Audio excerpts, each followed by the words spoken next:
Pozicioni astrologjik më mizerabël është hënate ujori. Pozicioni astrologjik që mendon më shumë apo mendon gjatë gjithë kohës për gjithçka, edhe pse nuk e tregon, është hënat e Briciapi.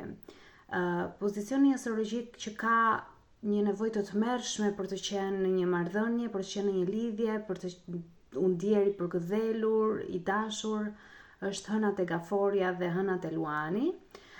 Pozicioni astrologjik që emocionalisht është i qëndrueshëm, i fortë, është ascendenti te Demi. Pozicioni astrologjik që është më shumë i sigurt, ka vetbesim, është Dielli te Dashi. Pozicioni astrologjik që gjithmonë i dramatizon gjërat në mënyrë ekstreme ndonjëherë, është ascendenti te Luani.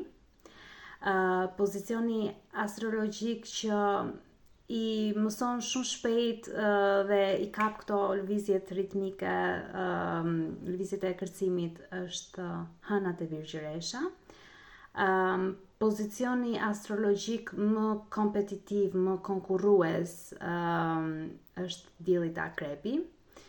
Pozicioni astrologjik që fal më shumë është hëna tek Peshqit edhe hënat e Demi. Pozicioni astrologjik që është shumë i mirë me duart në ndërtimin e gjërave, ka aftësi shumë të mira, është hënat e Briciapi. Pozicioni astrologjik që komunikon në mënyrë më të mirë, më të drejtë për drejtë, më me vetbesim edhe në mënyrë më të bukur dhe bindse, është ascendenti te Luani, dhe Dielli te Luani gjithashtu.